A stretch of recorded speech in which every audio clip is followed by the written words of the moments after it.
stand me up at the gates of hell, but I won't back down. Gonna stand my ground, won't be turned around. In a world that keeps on dragging me down, gonna stand my ground, and I won't back down. I won't back. Hey, hey, baby. And we're going old school again here, back to my old theme song, the cover version of it, not Tom Petty himself, actually, that I used for my TFR years. We won't back down. This is Don Jeffries with I Protest, coming to you as we do every Friday at this time from just outside the swamp-infested Washington, D.C. We have a return guest, someone I admire very much. When I was first starting my own JFK Jr. research, I relied heavily on the research of this guy, along with a couple others. John Hankey is a filmmaker and researcher. He's had documentaries like Dark Legacy and Dark Legacy 2, again, which is about the JFK Jr. Assassination, I think. And he's has his latest video is Breakthrough JFK Murder Solved. John, welcome to the show. I'm so glad to be here. Thank you so much for having me. Oh, it's my pleasure. So how did you, and we probably went over this way back in the years past, but who knows who's listening now that was listening then. Tell us how did you end up down these wayward paths that myself and all the listeners are? What got you started down these rabbit holes? Well, I had a roommate who had an uncle who was a very well-connected and successful stockbroker, and he managed to get his hands on a bootleg copy of the Zapruder film. I don't know how much people know about the Zapruder film, but Jim Garrison had his trial coming up, and he subpoenaed the Zapruder film, and I think maybe to everyone's shock and surprise, they let him have it, and they made him promise that he wouldn't copy it, and Mark Lane took it and immediately went out and made copies, and then handed those copies to as many people as he could to have them make copies. And one of those copies, many of those copies found their way to Los Angeles, and one of them found its way into the hands of my roommate who showed it to me. And this would have been 50 years ago, right? Kennedy was 10 years dead when this happened. And I was always an A student, right? I had a 3.97 in college, and I did 2.5 years of college in 1 year in order to get my degree and maintain a 3.97. So I'm good at this. It's what I do. And my roommate shows me this film, and I said, "Whoa!" And he says, "You should get Mark Lane's book." And he told me, and I ran down to the library, and I couldn't find it in the card catalog. And I went to the librarian and said, "I'm looking for this book on the Kennedy assassination." And he said, "The librarian says Mark Lane Rushed to Judgment." I said, "Yeah, I can't find it in the catalog." He says, "Well, look under Mark Lane Rushed to Judgment and you can find it. If you know what you're looking for, you can find it. But if you don't, you can't." And that's today on Google.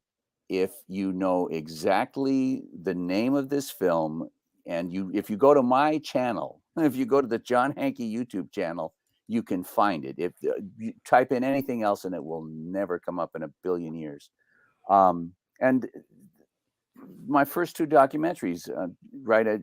I did one on JFK Sr. called JFK to the Bush Connection, and then I did one, The Assassination of JFK Jr. And I did reissues where I cleaned them up, hired an editor, and made them look real nice. And Netflix carried them for 2 years. And today I can't get a video on Netflix. The first two movies are available on Amazon Prime. You can buy them and stream them, but we can't get them to carry the new one because we live in this new climate where everything is on lockdown, right? Anything that remotely resembles the truth is on absolute lockdown. Anyhow, so I got Mark Lane's book. I got Jim Garrison's books. I started studying. I had a copy of the Zapruder film, and I started going around. I went to UCLA. We Royce Hall. We had, geez, it looked like 1,000 people at Royce Hall 50 years ago. Watched the Zapruder film, and I did a presentation. I went to UC Santa Cruz, my old university, and did a presentation. And I went to my old high school, and my Latin teacher let me teach all of his classes that day. And I became a teacher, and I was cruising along doing. I would teach my students about the Kennedy assassination. I'd show them Walter Cronkite, and we would then analyze the brilliant lying that Walter Cronkite does. State of the art lies, right? He shows you a photograph and calls it a photograph. I'm sorry, he shows you a drawing of a small hole in the back of Kennedy's head, and he tells you it's a drawing, and he tells you the background of it, and then in the climax of the video, he shows it to the same thing and calls it a photo. And, how can you dispute a photo? But so anyway, I was doing that and having a good time. And then Mark Lane came out with I'm drawing a blank. The Citizen's Dissent. Nope. That was the one where he talks about the trial of Spotlight Magazine, the Spotlight Magazine trial. I apologize to everybody for drawing such a blank, but that really changed my life, that book. Spotlight Magazine published an article saying that E. Howard Hunt was in Dallas and had been involved in the assassination, and that this was going to come out. And if you read the book really, really carefully, what you find out is that that magazine article was based on a memo that they had been handed by James Angleton, the head of CIA I think it's called counterintelligence, but the job is to find bad CIA guys. And Angleton said, yeah, we found one. His name's E. Howard Hunt, and he was in Dallas and was involved in the Kennedy assassination. Anyhow, that book by Mark Lane really pushed me again to start over again. And then I discovered all of this evidence. The Nation magazine had an article. Geez, it took me years to find it. I'm driving down the road listening to some off the Pacifica radio, and some guy mentions that the Nation magazine had carried this article talking about a memo that the Nation magazine had published, talking about a memo written by J. Edgar Hoover that named George Bush. The title of the memo is Assassination of John F. Kennedy. And then down in the very end, it mentions, oh yeah, by the way, we called Mr. George Bush of the CIA into FBI headquarters to answer questions about what Hoover in this memo calls misguided anti-Castro Cubans. Well, those are the CIA's mongoose people. And anyhow, did I answer your question? Sure. Well, sure. So you like me, you came to all these topics. It started with the JFK assassination. I think a lot of us are that way. I mean, obviously, you probably would have maybe not had the same interest in JFK Jr. if you hadn't originally been interested in JFK, and you're still, obviously, your new film's about JFK. So I want you to be able to talk as much as you can about the new film. So we'll talk about JFK Jr. And you see Chris Graves is already on there wanting me to ask you about Todd Bergen. I think we talked the last time where I told you that somebody purporting to be Todd Bergen actually angrily lashed out at me in an email when I somehow got a hold of him. But he and that'll be in my next book. But for those of you who don't know who Todd Bergen is, he was a petty officer with the Coast Guard who appeared on local television. I have the videotape of him doing an interview with WCVP TV, I think in Massachusetts, with Susan Warnick, who is the reporter who later would not answer any of my emails. And, basically the station almost denied they ever gave him, but he was talking about the 9:39 p.m. Last contact with JFK Jr., which is important because they would maintain later, the FAA would say that there was no contact between him. And that was the exact same moment his plane was supposedly spiraling into the sea. So this guy Bergen finally answered me years later and just called me a conspiracy nut, said I was crazy, and he said, I don't want to associate with anybody but you, like you, and of course wouldn't address anything about why he gave an interview about it. I don't know. So I just wanted to bring that because Chris mentioned it. But Well, let me I don't know talk where about you, it for a minute, but let me throw yeah, in the quick plug. I'm here to plug my newest right. video, which is 50 years of research. It's called Breakthrough JFK Murder Solved. It's on Vimeo. You can watch it on Vimeo for 99 cents. The trailer is 4 minutes long. The trailer has all the key stuff, and you can watch that for free on Vimeo. You have to type in Breakthrough and JFK, and then it will come up. I won't be surprised if that starts getting blocked, but at the moment you can do that. Anyhow, you can also go to Amazon, to Prime. Prime carried Dark Legacy 2 for years. You could watch Dark Legacy 2 for free on Prime. I don't know how much they charge today to download it, but it's reasonable. And in any case, it has that Todd Bergen interview in it. You get to hear him say what today I'm sure he now says that he didn't say. Anyhow, Bergen disappears, right? He gives this interview, and you tried to contact him. I tried to find him. I hired a private investigator, and this is 20 years ago. I paid this person $500 to find Todd Bergen, and they came back and said, you can't find him. He's gone. He has disappeared from the planet. And, this is a private investigator it's their profession, and they have access to stuff that we don't have access to. Well, Bergen's supervisor was a guy named Larrabee, Admiral Larrabee. And a couple of years later, he got a job working in the World Trade Center. He was the head of the Port Authority, and he's working in the World Trade Center. But this was before 9/11. It was a little bit before 9/11. And I called him up, and I said, I would like to talk to you about the death of JFK Jr. He says, oh, I can't talk about that. That's, private stuff of the family. We don't want to interfere. And I said, fine, let's not interfere. Tell me about Todd Bergen. And he says, I don't know Todd Bergen. And I said, he answered directly to you on a daily basis, but you don't know who he is? Okay. Wow. All right. But it's, it's really, really a major mystery. And there's no question in my mind that the person who contacted you was not Todd Bergen. I don't know I can't begin to imagine what happened to the real Todd Bergen, but let's talk about that for a second, because he gets on Boston, is it Channel 5? And WCVB, tells Susan Warnock, that the plane was 10 miles out at 9:39 on final approach and contacted the tower. Well, let me pat myself on the back. I told you still am a hardworking, I'm dogged student and investigator. And I won't tell you the 5-minute story of what I had to go through to get my hands on the NTSB report, which is a public record and supposed to be readily available. But I had to contact my congressperson to get a copy of it. Anyhow, so I get a copy of the NTSB report, and I'm going through it, and it turns out that they give you this second by second review of where the plane was and what it was doing.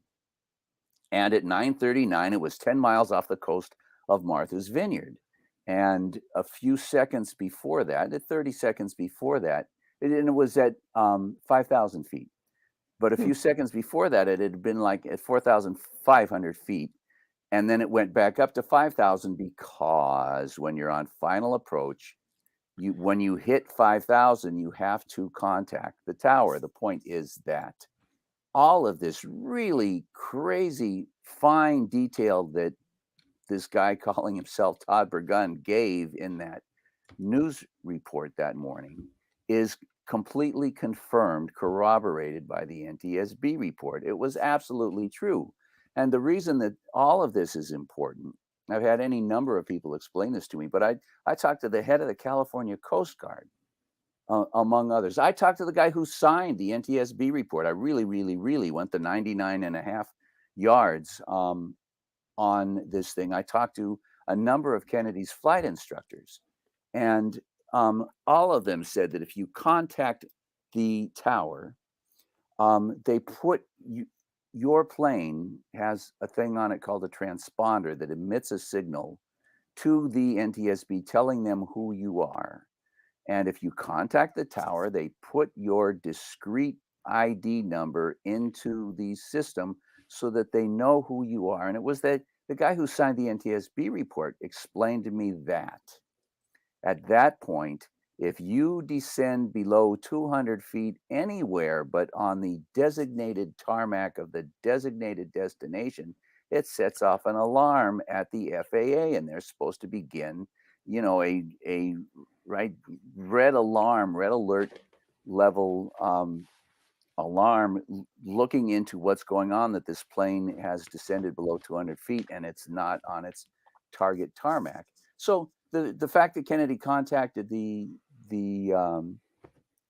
tower is huge, because all of those things should have gone into effect. The head of the California Coast Guard told me that that same beacon locates your location to within 3 feet. And he was telling me, oh yeah, we just had a plane crash, a couple of days ago, and we knew within 3 feet where that plane went down. In addition to which, when I told his flight instructor, Arthur Marks, I think he was John's first flight instructor, but he flew with him, 100 times over the course of 10 years. I think Kennedy had 350 hours of flight time.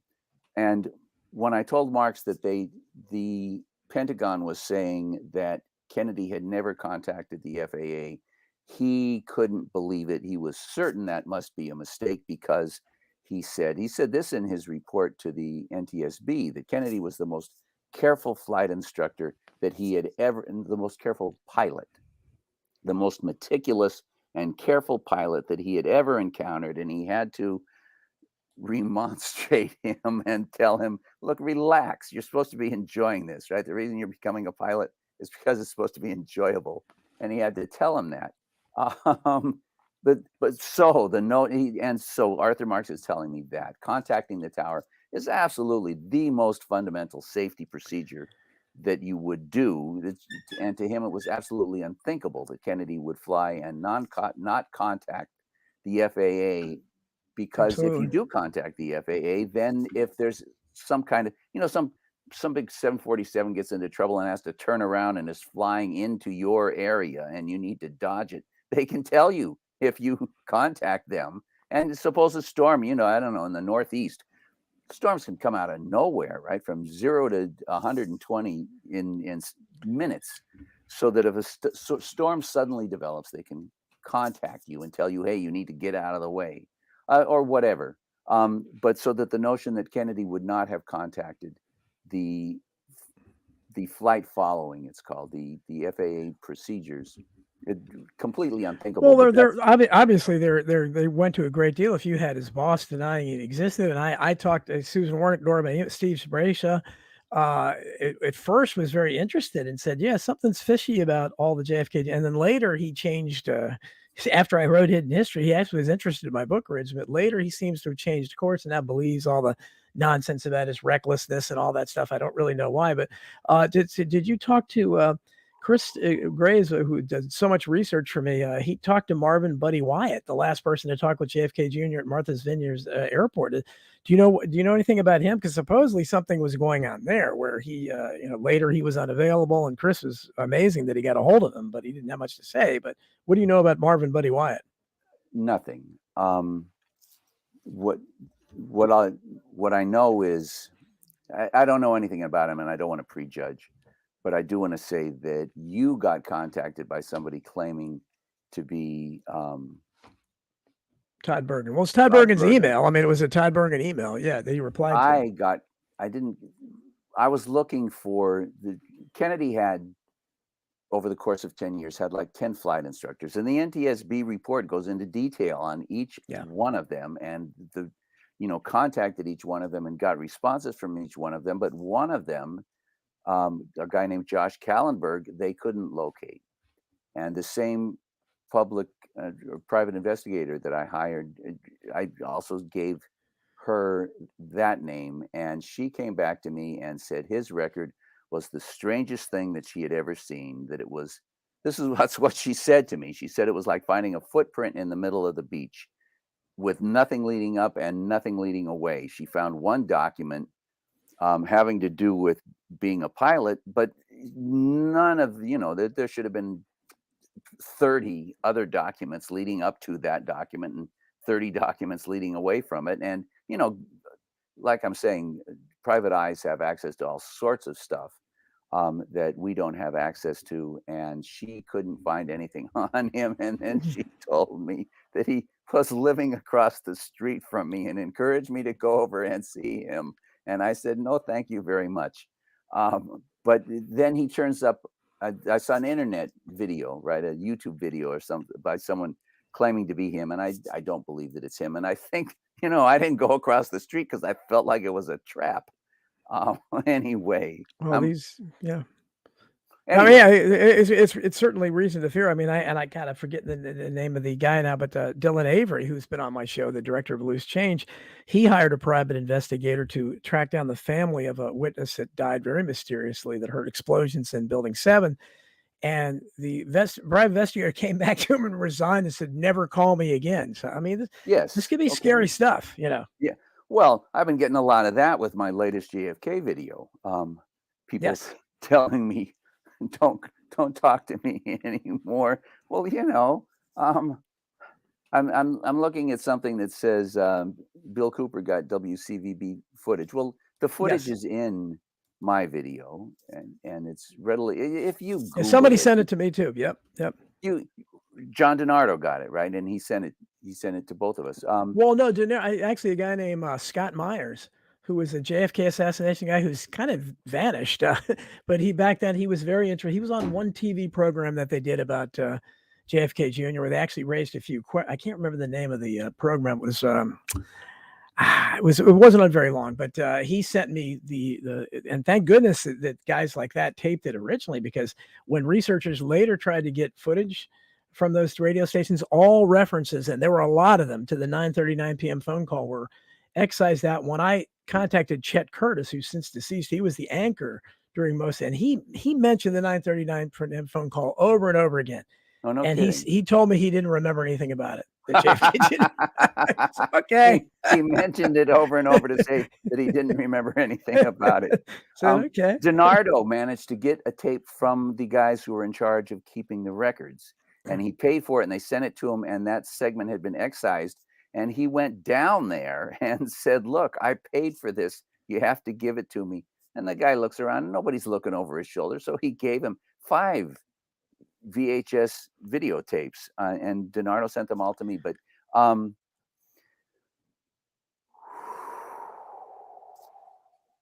I don't know.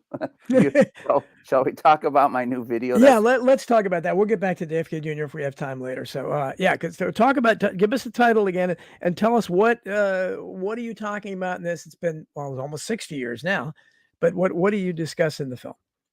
Well, it's called Breakthrough, and there's a reason that it's called Breakthrough. And, like I said, I've been doing this stuff for 50 years, and I've been serious about it the entire time, although I've worked on it, and I retired 7 years ago. And so for 6 years, this is all I did, was going through this stuff and hammering it out. And so it's called Breakthrough for the reason that it has all of these breakthroughs, and if you don't mind, I'll just start enumerating them. Please.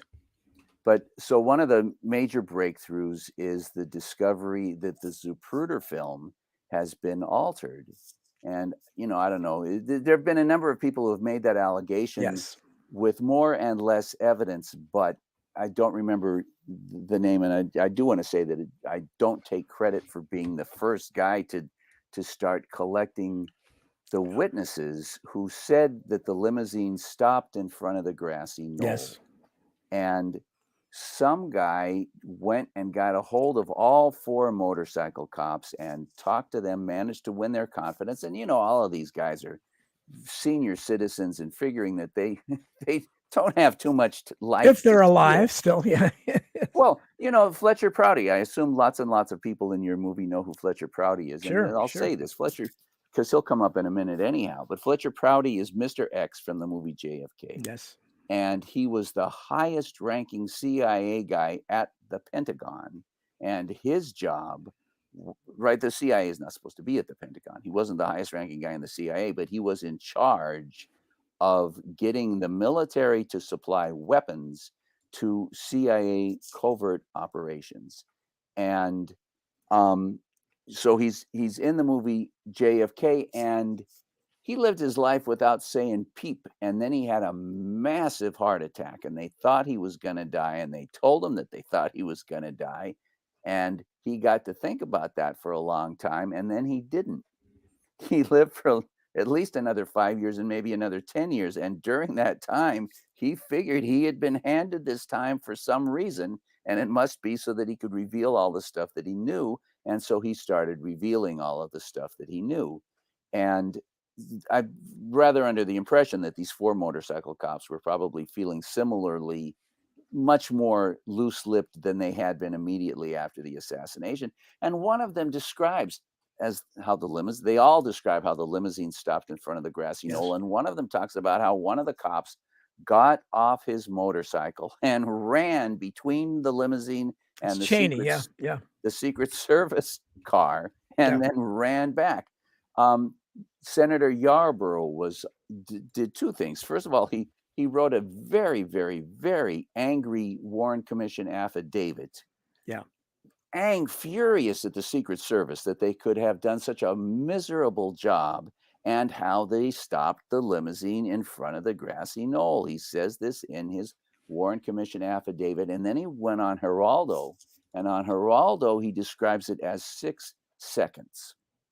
In the meanwhile, you write a lot of water under the bridge, but they've had, I forget how many years ago. It might have been 20 and it may have only been 10, but all of these reporters who were young at the time and who were, doddering along at the moment, 4 of them during their appearances at this conference described how the limousine stopped in front of the grassy knoll. And all of them were rather puzzled about it, but none of them really paused to discuss the implications of that. Jean Hill is depicted in the movie JFK. She's one of the lady in more red. outspoken, Yeah.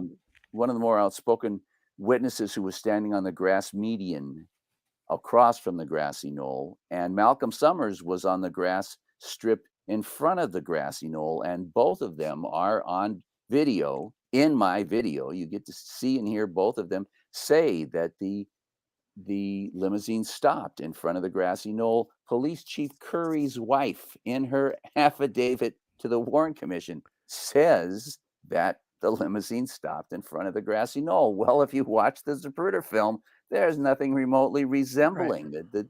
That car never slows down below 8 miles an hour or 15 miles an hour, I think is probably a better estimate. It does not slow down significantly in front of the grassy knoll in the Zapruder film. Now, you want to say something about that? Because I'm ready to run. Well, no, I think that I believe Vince Panorama, who's done great work on the Secret Service. I believe he wrote a report years ago called the 57 Witnesses. I believe he came up with 57 witnesses who said that the limousine stopped. And these are people like, I believe one of them was the mayor's Mayor Cabell's wife, and people that were on all sides of it, but they all reported this thing. There's no way they all were mistaken. They're all unconnected to each other about something that significant.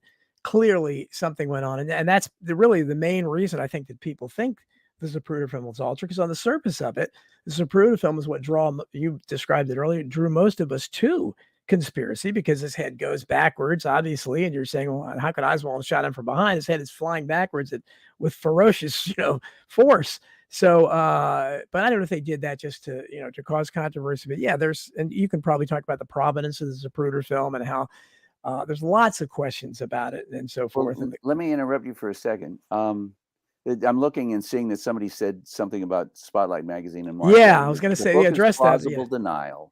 Yes. Spotlight Magazine published this article citing this Angleton memo, and they got sued by the CIA and E. Howard Hunt. And Mark Lane represented Spotlight Magazine. Mark Lane was their attorney. Spotlight Magazine. He represented Spotlight Magazine, and I'm going to bring it up again in a minute, but let me bring it up now, and I'll just replay it. That the jury in that case found that the magazine was innocent, and in order to do that, they had to find that E. Howard Hunt was guilty of murdering the president, that he was in Dallas, that he was in Dealey Plaza, and that he was involved in the assassination. Well, the magazine had said all of those things, and if the jury found the magazine innocent of slander, they had to draw that conclusion. So anyway, and the Zapruder film. See, the thing is, you really need. It took me. It's been at least 10 years since Jim Fetzer was a good friend of mine, and he's one of the first people I heard. And it's at least 10 years that he started saying this. And what was probably longer than that? Yes, sure. Who did you find who had 50 witnesses or something? Vince Palermo, who I think he's a Secret Service guy who wrote Survivor's Guilt, but I think he wrote that. I think it appeared in the great Zapruder film Hoax, which was Palomera. Yeah, no, I'm very familiar, and I'm sure that I read it. Yeah, with Fetzer, because I think that he also had The Pig That Don't Lie or something by David Lifton, and lots of stuff in that book that certainly makes you wonder. I mean, I don't really understand why they necessarily, because they left really incriminating evidence of conspiracy in. Exactly, and that's what you have to think about for 10 years. Well, let me ask you, and seriously, this is kind of, I do want to put you on the spot. When you saw the Zapruder film, what did you think? What was I can tell you what my reaction was. I'm interested to hear yours. Well, as a teenager, the first thing I thought was, I mean, it did look little, but again, I was 18 or something like that. So I, when I first saw it, is in the mid 70s, but I did think it looked a little cartoonish, which a lot of people would later say it didn't look quite, like I would expect it to. But the first thing that struck out is his head going backwards, because understanding physics to the degree I did, and that was one of the main arguments of the people that were talking about conspiracy. The law of physics were violated, and of course, other things like analyzing the single bullet theory and everything. But what strikes out at you is the head snap. And once people like Jack White, who doesn't get credit, if you heard of Jack White was really, before Fetzer, I think he was the first one to really work on this film, the same way he was the first one to work on the Lee Harvey Oswald question, and was instrumental in developing John Armstrong's Harvey and Lee theory. But Jack White doesn't get any credit, and he's also a good 9/11 guy, and he's done lots of good things. He's deceased now, but he was the first one really that he said that there were like a row of maybe 15 witnesses or something alongside the Dealey Plaza, alongside Elm Street, that don't move at all, like for a full second or something like that. I'm going to interrupt you because it's impossible, right? I wish I'm not remember Devil's Chessboard. You remember the name? Yes, David Talbot. Yeah, David Talbot. Yes, David Talbot writes about how when he first saw the Zapruder film, he felt like the Warren Commission is a complete lie. Johnson appointed the Warren Commission. These guys, Johnson must have been involved in the Kennedy assassination. And when I saw it, that was exactly my response. And I was 20, but my response was, the Warren Earl Warren lied. Lyndon Johnson lied. Those guys are guilty. Of course. They must have been participating in the assassination. And let me then point out two things. One is that they haven't released Oswald's W-2 forms. Yes. But they released the Zapruder film. Now that's supposed to smell bad to you. That should smell bad to anyone. They released what they wanted us to have. They altered it, and then they handed it to us so that we could make two very, very, very false conclusions. And one of them is that the Secret Service is obviously innocent. When you look at the altered Zapruder film, if you could look at a Zapruder film that showed the Secret Service stopping in front of the grassy knoll, you would say, oh my goodness, the Secret Service was in this. They were the leaders of it. Whoever the grassy knoll gunman was could not have fired that shot if the Secret Service hadn't parked the car in front of the grassy knoll. So they're the leaders. Abraham Zapruder handed the film to them. Yes. And they took it out and got it altered, and then they handed it to the CIA. And if there had been a real investigation, which there obviously wasn't, the first people you would have looked at would be the Secret Service. Because even without knowing that there's video footage of the limousine stopping, they had over 6 seconds to react, as Ralph Yarborough said. They did absolutely nothing. The backup car was right. Kellerman did not jump over the seat and blanket JFK, which he was instructed to do. Greer should have sped up out of there. Instead, he probably stopped the car. The people behind the limousine, except for Clint Hill, who was way late when the damage is already done, ran to and is now lying his ass off about it. Still, sure. These people didn't do their job. There are photos showing Clint Hill riding on the back of the limousine as it headed into Dealey Plaza. That's right. And he abandoned that post until Kennedy was dead. And I got no use for any Secret Service man other than to put him up against a wall. Anyhow, that's where you would look, and a lot of people don't. And I know within the community, I used to get many arguments. But a lot of people don't, for whatever reason, they don't want to go there. But again, you're talking about anti-Castro Cubans and all that stuff, and I've investigated they don't want to go where.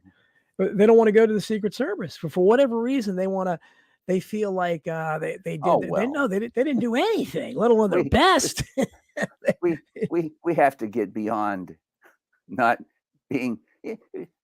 You have to look at the evidence and see where it goes. I mean, I may have axes to grind, but when I came into this thing, my reaction was that it was Lyndon Johnson, and I was persuaded that it was Lyndon Johnson. Yeah. And everybody that my mentors, Peter Dale Scott, I don't know if you're familiar with him, but yes, in the movie JFK, Oliver Stone when he made the movie, was certain that Johnson was involved, and I don't think he's so certain anymore. But it doesn't matter. Whatever my preconceived notions were coming in, that's not what I came out with. But let me run through some of this other stuff. But so one of the breakthroughs, and my apologies to your audience. If you're just learning this, you're just learning this. It took me 10 years of thinking to develop what I felt was a solid understanding and approach to interpreting this particular information. And it's in the context of a bunch of other stuff that I'm going to tell you right now. But so one of the breakthroughs is figuring out that we have been duped, that the Zapruder film was handed to us. They took out the limo stop, which is just, I'm a video maker, right? I use Adobe After Effects. If you watch my videos, I create stuff to fill in the blanks of things that there's no evidence available showing you the actual event. So I create the actual events. Anyway, looking at the Zapruder film and figuring out how you would eliminate the limo stop, it's just mind-boggling. It's one of the great masterpieces of film special effects in the history of the world, and it's from 1963, which makes it, well, I think it was released probably in 65. It might have not been released until 68, and it's my interpretation that it was released in order to get people like me and Talbot and Joseph McBride and anybody else that you care to name to blame Johnson. Johnson won by a massive landslide in 64, and Nixon won in 68. How do you explain that? Well, I explain the Zapruder film is certainly the thing that let the air out of my balloons in terms of. Well, I mean, when I first started looking at it, that was again, I wasn't very sophisticated politically, and my family was Catholic, and I heard lots of talk in my family that they hated Johnson, and they, from the time I was a little kid when it first happened, I heard my relatives saying LBJ did it. So that was my first, hunch on that level. So certainly all that came home but I by the time I saw the Zapruder film, I'd already been reading the books like Rush to Judgment, Accessories After the Fact, So I recognize there was obviously a conspiracy. And Chris Graves out there, I want to tell you, we'll get back to JFK Jr. He's got a million questions about that, and so do other people. We'll try to get back to that, but at this point, I know. Well, so let's hurry along a little bit, and let me run on to the next major breakthrough. Oh yes, yeah. So I want you to talk about because you want to talk about your new film, and so we're going to talk about that. We'll get back to the JFK Jr. if we can. Oh, we can if we just push along. Of course, right. If we push it, we can get there, no problem. Anyhow, I want to say I have a friend. I have an acquaintance. His name is James Galbraith. He's a highfalutin. He has a chair at the University of Texas. He's the son of the famous Galbraith, and he told me that they declassified 200,000 documents, and somebody took charge of sending a box of documents to, I don't know, 200 different credible researchers, and they sent one to him, and he went through it, and he found this October 4th, 1963 memo written by Maxwell Taylor to the Joint Chiefs, saying that the president has discussed it and has decided, and you are hereby commanded to get the U.S. out of Vietnam by the end of 1965. All decisions that you make from this memo on will be aimed at getting the United States out of Vietnam by the end of 65. Oswald got hired at the book depository 6 days later. Yeah. Now, there's a lot of really, really interesting background to this. In the movie JFK, Fletcher Prouty, Mr. X, describes to Jim Garrison how he was working. He was one of the more literate people in the military, period, right? This guy read and wrote, and he read books. Well, that puts him at the top of a very short list. Right. Anyhow, when Kennedy came up with this idea, McNamara says, "Oh, I want to go to Vietnam." Somebody came back from Vietnam and said, "Oh, things are terrible." And McNamara says, "I want to go to Vietnam." And Kennedy says, "Oh, yeah, all right. Yeah, you go to Vietnam." And then he called Krulak, who was probably the highest military guy in the White House. And he tells Krulak, "Get together a crew. You're going to write McNamara's trip report for him." This is the story that Prouty tells. And so Krulak assembles this crew, and Prouty is one of the people on the crew, and they write a draft of what they think it is that Kennedy wants, and they take it into Kennedy, and Kennedy sits down with Krulak and says, "No, no, yes, yes, no, yes, no," and hands it back to them, and they go back and they rewrite it in order to make it conform with what it is that Kennedy is demanding from them. And so they write this trip report saying that things in Vietnam are going great, and they're going so great that we're going to be out by the end of 1965. Yes. And that we are deciding now that this is correct. The South Vietnamese are doing so well that we are going to decide now and begin implementing now, handing this thing over to them entirely. And we will have all U.S. personnel out of Vietnam by the end of 65. And somewhere Prouty says that he had written that they would have all the military out, and Kennedy said, "No, scratch military personnel. I want the CIA out also." However, so Prouty tells this story, right? They wrote up this trip report. Well, if you go to the FRUS, Foreign Relations of the United States, Jesus, 20,000 pages, maybe 50,000 pages of U.S. government documents, and you find the trip report, that's not in it. Prouty describes writing it, and it's not in it. But Galbraith found the memo written by Taylor that references the trip report and says this decision was made, and it's in the trip report, and this memo I'm writing to you is implementing that decision. That's a breakthrough. Well, it is, and that's a further verification of the National Security Action Memorandum 263, which Oliver Stone makes a great deal about in JFK, which pretty clearly delineates the policy. The first 1,000 out by the end of 63, everybody out by 1965. But you still have people, real disinfo agents like Noam Chomsky and people like that who continue to perpetuate the lie. Things wouldn't have been any different. Kennedy wasn't going to get us out of Vietnam. I run into that. I said, what proof do you need? I mean, he was talked about it in one of his last press conferences. Hang on. I don't mean to defend Chomsky. Right. I certainly don't mean to defend Chomsky not leading the fight about Kennedy was killed by the military-industrial complex. 9/11 was an inside job. Yes. If you can't say that, I ain't got a lot of time for you. But right. But until Galbraith, and this is like 2 years ago, Galbraith found this memo. 2 years ago, Galbraith found this memo. if you were Chomsky or me or anybody else and you went to the FRUS and you looked, 263 does not say everybody out. 263 says go see the trip report.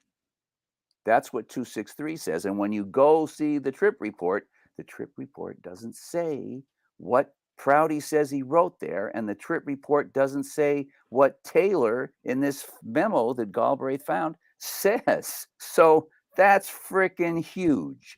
And Good. you know, which is to say, Chomsky never saw that Taylor memo, and if he read the FRUS and if he read the trip report, you can't criticize him for saying that Kennedy didn't make that decision, because that decision has been expunged. Well, talk about, describe who Galbraith, because Galbraith is the son of John Kenneth Galbraith, who was one of JFK's advisors. So describe who this Galbraith is, he's become a big assassination researcher himself. I don't. Has he? Well, I've read about him doing other things. I didn't realize he was behind the impetus behind this, but I mean, that's he's got to be very interested in it. And I don't think there's anybody else associated with Kennedy's White House that any other kids, you know, unless you take RFK Jr. or something. He's being suppressed. He wrote an article in the Boston Review. Have you ever heard of the Boston Review? Because I never heard of the Boston Review. Yeah. And I forget what I picked the right 3 words from the Taylor memo. Maybe I got them from Prouty. I'm feeling like I must have got those 3 words from Prouty, and I Googled them, and it brought up this Galbraith article in the Boston Review quoting the Taylor memo that he had found. And this is like 2 years ago that this happened for me. And so that I'm willing to let almost anybody off the hook for saying that, well, you know, the evidence doesn't show one way or the other. I just got to, I don't know if you know Robert Morrow, and I don't mean to say anything bad about anybody, but I'm aware of him. Yes, I know him. I got an email from him this morning saying, "Oh, Kennedy made the decision to overthrow the government of DM," and that's part of that. Correct. That's part of that crowd. That's not correct. Well, he's a hardworking guy, and for my money, he's a hardworking guy. For my money, he's honest, and for my money, he comes up with a lot of interesting stuff. He just happens to be wrong about almost everything. But anyhow, I think let's move on. Yeah. Oh yeah. I wanted to address T. Jordan as where the term grassy knoll come from. Unless you know something different, I think it either came from witness Bill Newman, who was one of the closest.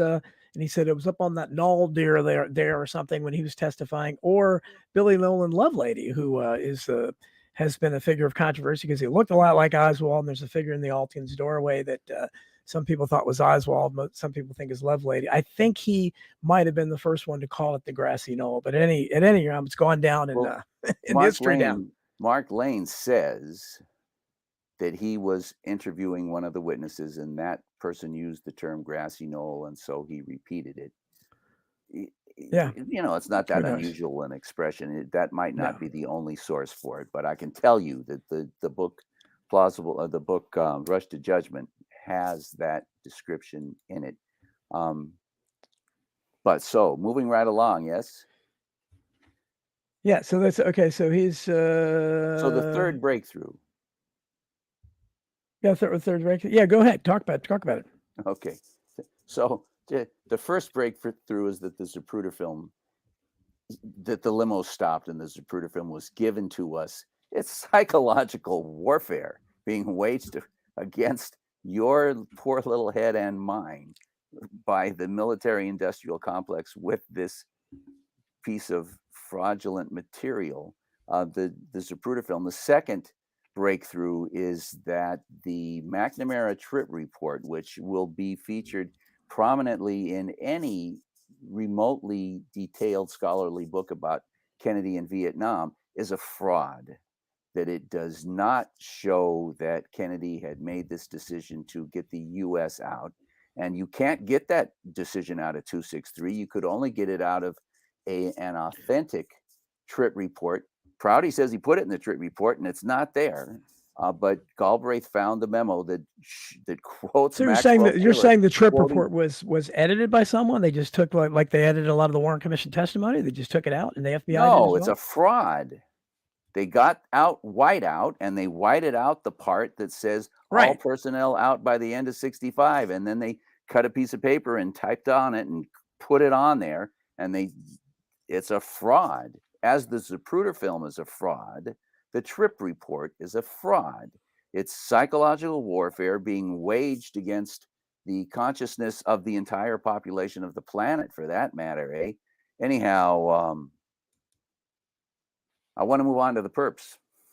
Please do. Okay. We're all waiting to hear. So, I made this movie, Dark Legacy 2, that was originally called JFK to the Bush Connection, that waded through all of this documentation showing that Bush was involved in the Kennedy assassination.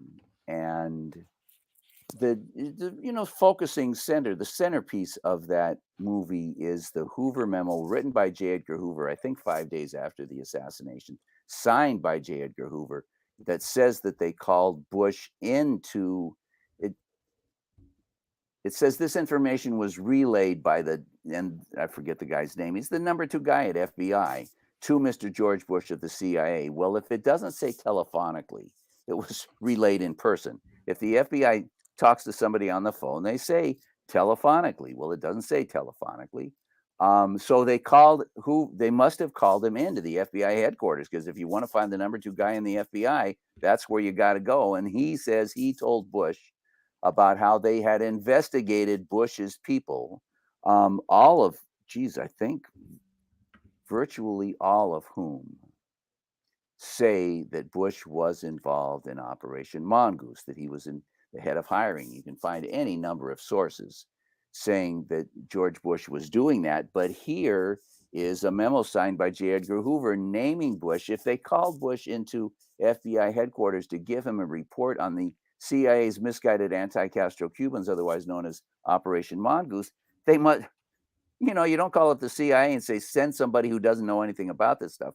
That suggests, I think it very, very powerfully implicates that Bush was a supervisor of Operation Mongoose. In any case, you can find 6 members of Operation Mongoose who say they were in Dealey Plaza, and it's probably the same 6 and maybe more who say that Bush was a supervisor and in charge. Marita Lorenz is one of the people who I will quote. Right, but she's famous. She wrote a book, and she told me that that Bush was a supervisor. She says all sorts of. She says just Marita Lorenz. I forget the name of the book, but Marita Lorenz. She was Frank Sturgis's girlfriend. She was part of Operation Mongoose. She was told to get into one of 2 station wagons that were full of men and guns, and drove into Dallas and went to a motel. And she says Jack Ruby came walking in, and E. Howard Hunt and Oswald was there. And E. Howard Hunt came walking in and started passing out maps and money. And when they were done, she told Sturgis, I didn't come here to kill the president. I want out. And Sturgis says, oh, no. We're just going to be decoys. We're not going to do the shooting. We're just going to be decoys. That's all in Marita Lorenz's book. And I recommend it, not as highly as Plausible Denial, but it's a good background book. Plausible Denial, Marita Lorenz is mentioned quite a bit in that as well. Oh, boy, she sure is. Thank you for mentioning it. Yeah. Anyhow, there's another FBI memo that says that this guy got a phone call from Mr. George Bush of the CIA an hour, 45 minutes after it was announced that Kennedy was dead. So this would be 1:15. He got a phone call from Mr. George Bush of Zapata Oil Company, Houston, Texas, saying that he was going to be in Dallas that night. So and Joseph McBride, the guy who wrote the article in The Nation, he's The Nation. And Bush, I think, was running for president. Yeah, he was running for president against Clinton at the time. So if he gets a phone call from The Nation, he can't ignore it. And McBride says, I want to know where you were the day Kennedy got shot, because we have this other stuff that suggests that you were in Dallas. And Bush didn't answer, but his spokesman said that he was somewhere in Texas. Well, if you were in Dallas and were making phone calls to the FBI, you remember. I mean, anybody your age and mine knows exactly where they were when they found out that Kennedy was dead, Right. and on and on and on. The killer, as far as I'm right. I made a 70-minute video accumulating the evidence suggesting, I think, proving that George Bush Sr. was involved in the Kennedy assassination. And then somebody discovers that the Dallas Morning News published an advertisement that Bush was speaking at the Sheraton Hotel in Dallas the night before the assassination. So we have a Dallas Morning News article that puts him there the night before. We have an FBI memo that puts him there the day of. And then Jim Garrison in On the trail of the assassins. Thank you. On the trail of the assassins describes a guy who came rushing out of the Daltex building and who was arrested. And Roger Craig Garrison discovered that, that the police were not going to cooperate with him. They wouldn't give him the arrest reports from Dealey that day. He couldn't believe that. Here he is, a district attorney. He'd never been denied such access. But he woke up one day and said, wait a minute, I know some of these cops, and he's a district attorney. He's used to working with cops, and he's used to knowing that some cops are honest and some cops are not, and nobody's perfect in any case. But he becomes very good friends with this guy named Roger Craig. And one day, shortly after they refused to hand him the arrest reports, he calls up Roger Craig and says, wait a minute, you and your friends, you were all over Dealey Plaza. You probably know people. Anyway, talk to the guys you know and see if they arrested anybody. And he talks to his uncle, whose name is Vaughn. And Vaughn is the guy who arrested the guy. Vaughn says that Bush came running out of the Daltex building looking so guilty that the crowd grabbed him and handed him over to Vaughn. And Vaughn is walking him across the street to the sheriff's station to be, formally charged and whatnot. And Bush explains to him that he's an independent oil contractor from Houston. Well, now you can't persuade me that there are two CIA agents whose cover is that they are independent oil contractors from Houston. Well, this report of him being taken out of the Daltex building, that came from Garrison? Who did that come from? Garrison talks about it at some length. Okay, I haven't read that book in a long time. Garrison calls it the most important arrest made that day. And Garrison got his information from Roger Craig, and Roger Craig wrote an article that got published on Rat something.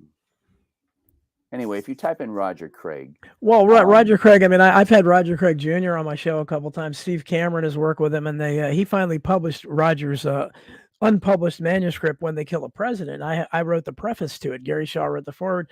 So I know them well, and Roger Craig was definitely. Yeah, Roger Craig was unquestionably murdered, and they claimed he killed himself. And his son, if you talk about he'll tell you about the description of how it's just possible. There's no question he was killed. But T. Jordan wants to know, and I'm sure you can address this better than me. Most of these suggestion that Bush was involved comes from a photograph that was taken near, I don't think it was on the steps, was near the depository building. It looks like a young, how old was Bush? 35, 40 in 1963, something like that. Something like that. Yeah, that looks like him. But what do you know about the photograph? I've seen it a lot. I know that I think it looks more like my dad than it looks like Bush. But my dad and Bush had similar hairlines, and similar noses and similar cheekbones, and a similar chin. But now, this is opening up a little bit of a rabbit hole, but it's my observation that you can't persuade me that Bush went through what Garrison describes. Garrison describes him being led into the police station. If there was a mugshot taken or fingerprints or anything else, they immediately, they're no longer extant He was then, according to Garrison, hustled out the back and put into a police car where he was jeered by the crowd. So he was jeered going in. He was arrested by the crowd. He was jeered going in and he was jeered coming out. You can't persuade me that he then, went over and stood in front of the book depository. One of those two stories. Now, you got that? One. Two. Oh, geez. I'm really, really, really, by the way, impressed at how much you sold me yourself to me as a JFK Jr. expert. You wrote the introduction to Roger Craig's manuscript. I mean, I've been doing this for Okay. a long time. I started when I was a teenager. and I haven't stopped. Allow me to take off my hat. Yeah, I'm impressed. I wish that was in my resume. Anyhow, these guys. So Tosh Plumley, you know Tosh Plumley? Yes, sir. Yes. Okay, Tosh Plumley, of course you do, describes flying an airplane into Dallas. I forget what mafiosi he says he has in the backseat. You probably know. Doesn't matter. I don't vouch for Plumley or anything else or his story, but it's an interesting story, which is that he says this guy in the back told him that they were in Dallas to try to intercept the shooters. Right? That they understood that there was he was a hero. Well, yeah. They understood that there was a rogue element that was going to try to kill the president, rogue, yeah. and they were there to try to stop them. That's Bush's cover. That's Hunt's cover. That's Lansdale's cover, is that they were there to try to stop the real shooters. And if that's your cover, and you can show photographs of somebody who looks just like you, not in the third floor of the Dow Tex building, or in the 6th floor of the book depository, or being arrested coming out of the book depository, you're in like sin. There is a picture of a guy on the grass meridian in front of the grassy knoll wearing an E. Howard Hunt Halloween costume. He's got the Tyrolean hat that Hunt always wears. He's got the dark glasses that Hunt always wears. He's got the trench coat. You can find 30 pictures of Hunt wearing that uniform, and there that guy is standing on the grass. Well, Hunt's son says that's him in the parade of guys who were arrested behind the grassy knoll.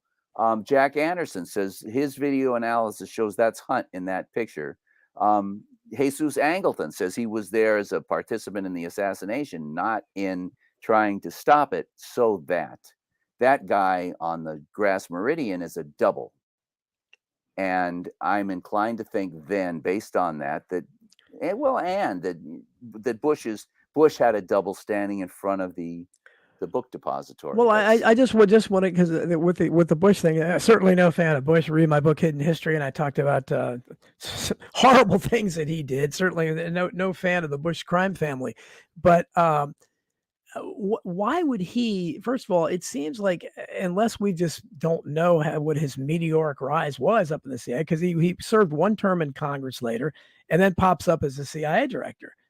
Briefly, right. So how did he qualify for that promotion? Exactly. But whatever. Let's say he was just much higher up the chain of the CIA than we realized at that time, at a pretty young age.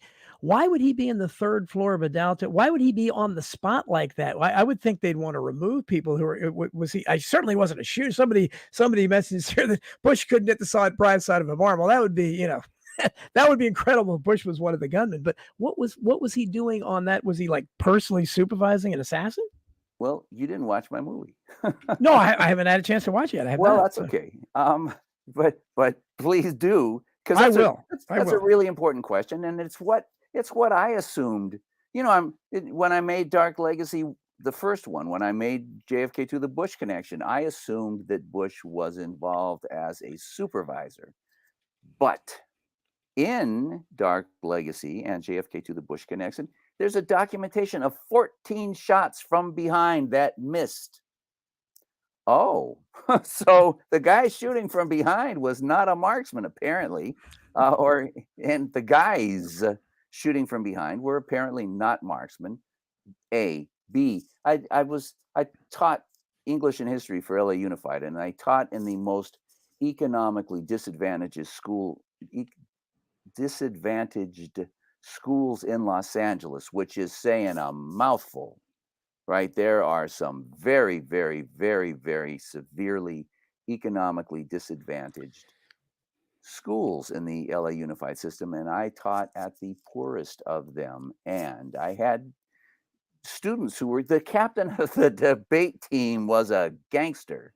Okay. Anyhow, my debate team, we had the only public school debate team in Los Angeles, and the captain, we debated the richest kids in LA, the most privileged and richest kids in LA, and the captain was a gangster. And he explained to me, and not in this context, just independently, I had to add 1 + 1, but he explained to me that in his experience as a gang member, if you wanted to sit down at the table, if you wanted to sit down and get high with the big guys, with the OGs, you had to have committed a murder. And they wouldn't let you in the room unless you had committed a murder. Well, you know, So this was Bush's initiation. It's called making your bone. Uh-huh. Are you not familiar with that term? Making Sure. your bone. Sure. Well, it turns out the mafia didn't invent it. That is to say, the Italian mafia didn't invent it. The English mafia, the British mafia invented it. And Bush was a member of that crew. And the Kennedy assassination is how he made his bone. And, you know, let me say that from the start, I assumed that I've looked at it, and his father was a senator. His father was the right-hand man to V. Howard Hunt. Somebody has that on the screen. His father was Karen Copper. Prescott Bush was his father. He was a longtime senator, powerful senator. Yeah. Oh, but he was Harriman's partner in Brown Brothers Harriman. He ran. He was the CEO of Union Bank of New York, which was seized by Hoover in 1942 as a Nazi asset. And I don't know if speaking of Harriman, I just want to interrupt you that my friend John Barber, I don't know if you John Barber, former great guy, great friend of mine, just turned 90 years old, still sharp as a tack. And he was the only person to interview Jim Garrison after the Shaw trial, and he worked with him closely. And he has now revealed that Jim Garrison told him that the big wig behind, he believed that the big enchilada, as Dean Andrews would say, behind the assassination was Averell Harriman, just for what it's worth. Holy shit. Yeah. How John Barber is on my email list. We've exchanged emails 20, 30 times, and he has not told me that. Well, I don't think he's told a lot of people. So, Well, I don't. Anyway, never mind. The point is, guess what? So did James Angleton said the same thing, and any number of other people. Kennedy had a CIA guy. I got the book on my shelf. It's not a name that I have on the tip of my tongue, and it's not a name that anybody else has. The Corson, I think, is maybe his name. He was the highest CIA guy that was in Kennedy's office on a regular basis, and he didn't have. I'm trying to not get distracted. He didn't have.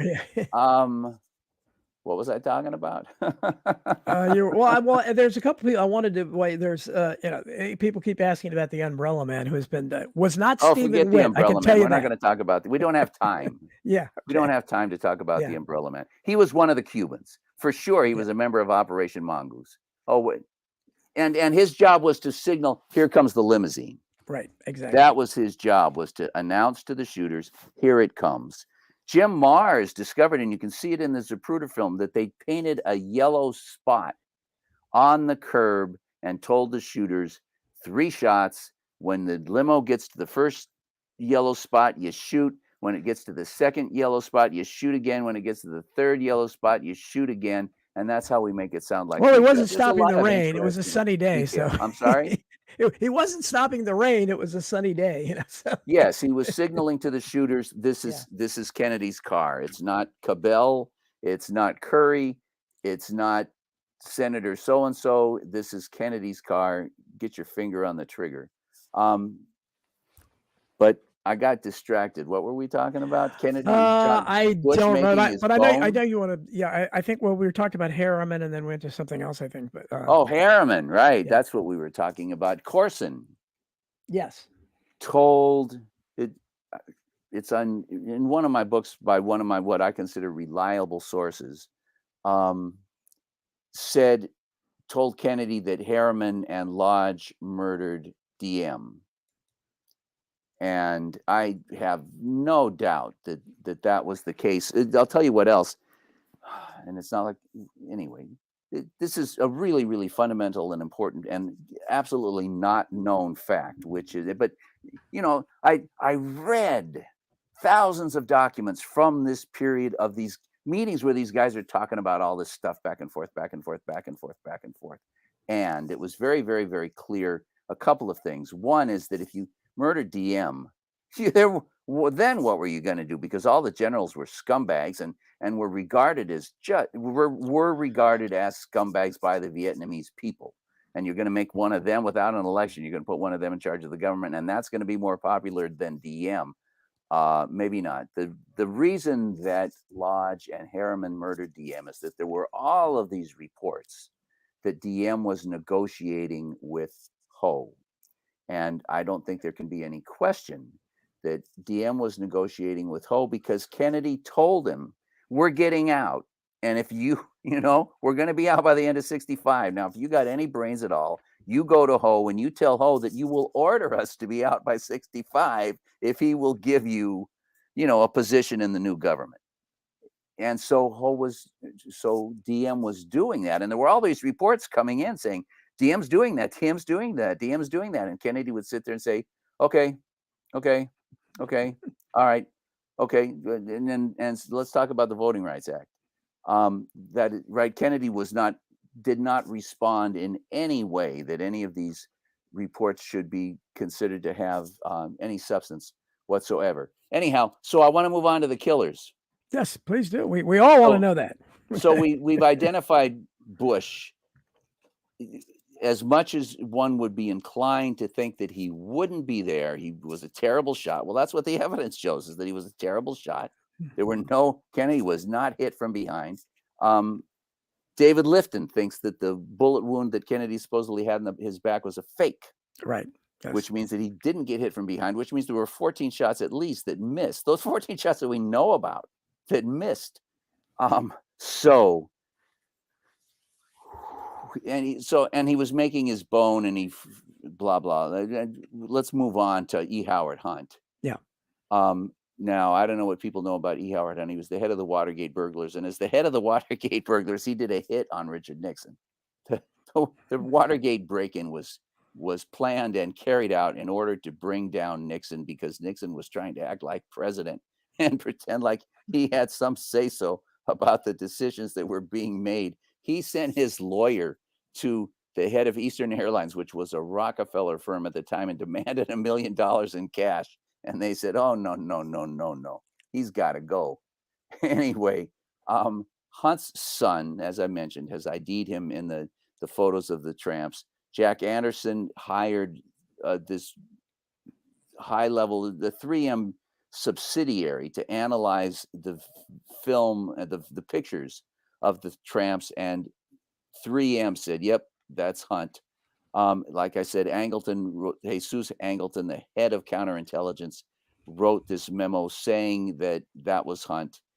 And if you can manage to get your hands on Hunt's first autobiography, there's a picture of him as a sniper. He didn't put that in any of the subsequent books after Dick Gregory and Mark Lane started identifying him as one of the tramps. He stopped promoting the notion that he had been a sniper during World War II. And then in the Spotlight magazine trial, he had the book lays out that he had 5 different alibis.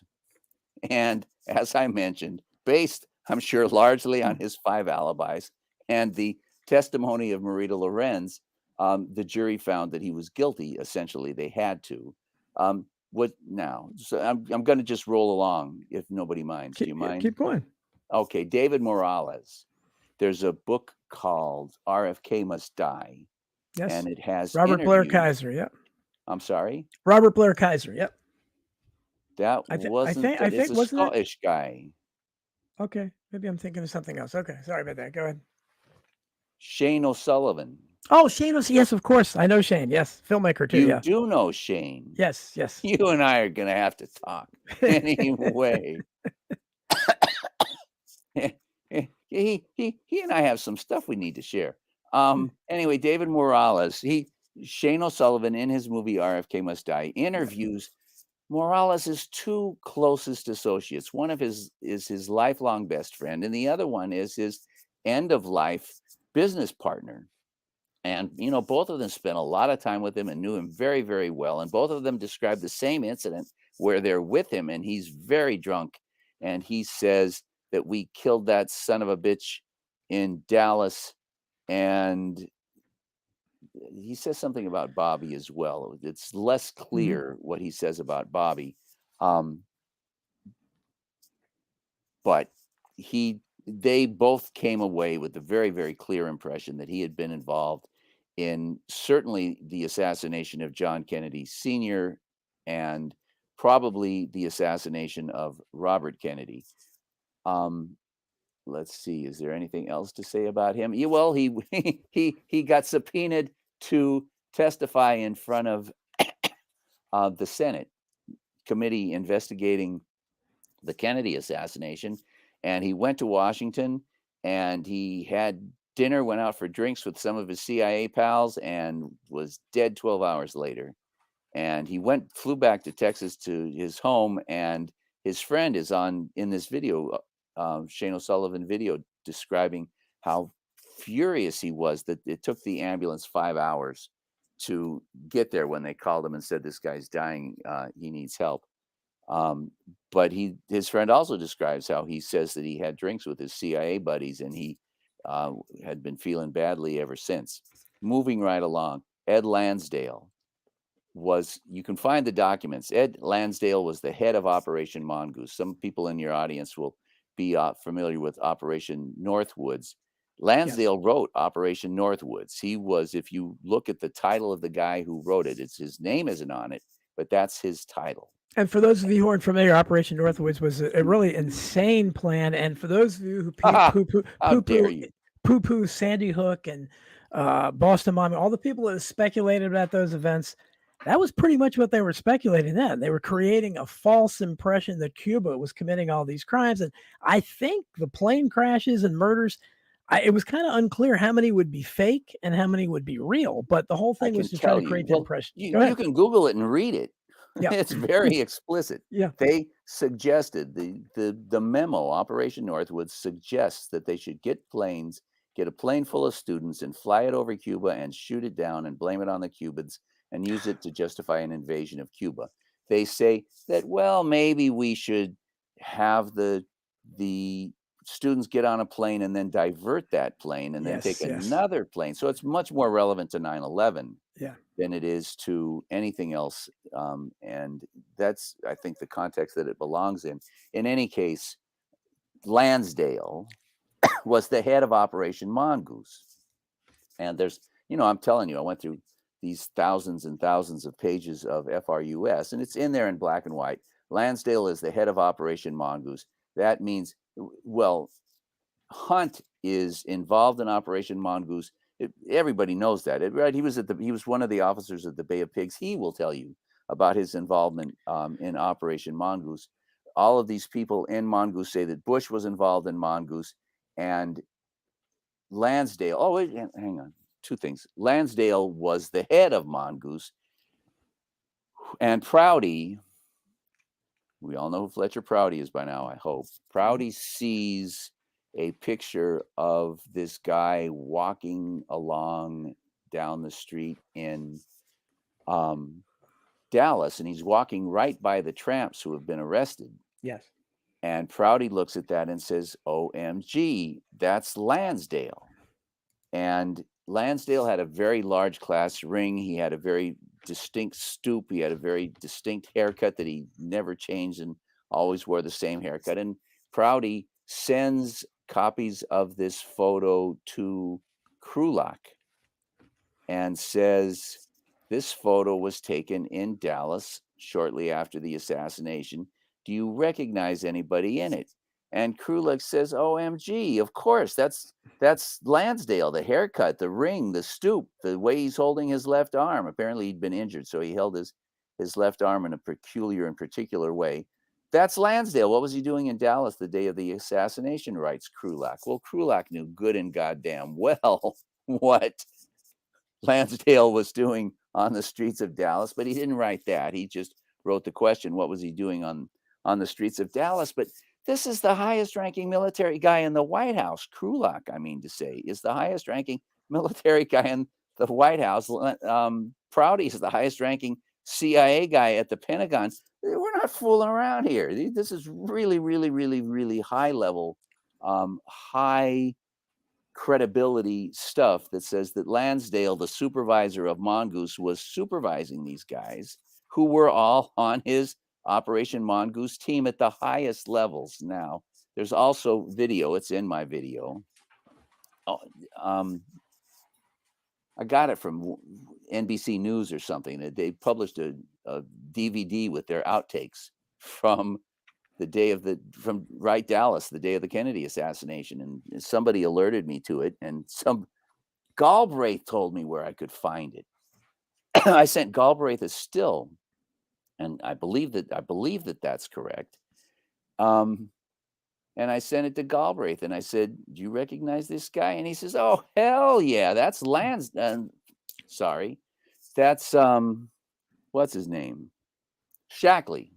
That's Ted Shackley." Mm-hmm. Now, Ted Shackley was called the Blonde Ghost, and the reason he was called the Blonde Ghost is he would freak out anytime anybody raised a camera vaguely in his direction. He was the thing he was most famous for. Well, he ran Operation Phoenix in Vietnam, where they tortured 40,000 people to death.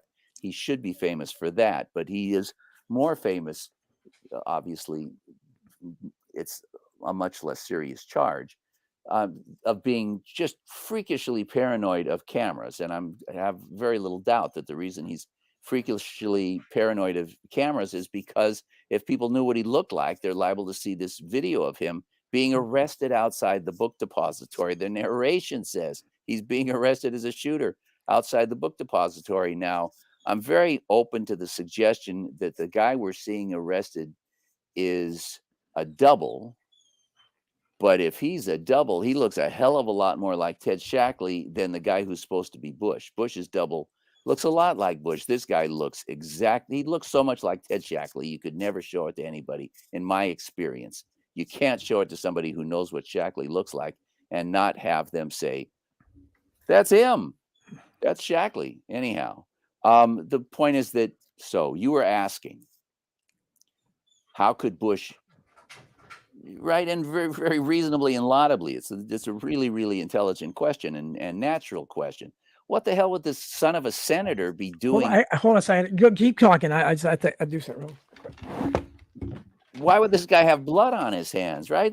If you're the son of a senator who is the co-worker of one of the richest, most powerful people in the United States, that is Averell Harriman, those guys, they don't take out the garbage. They don't do the dishes. They don't shine their shoes.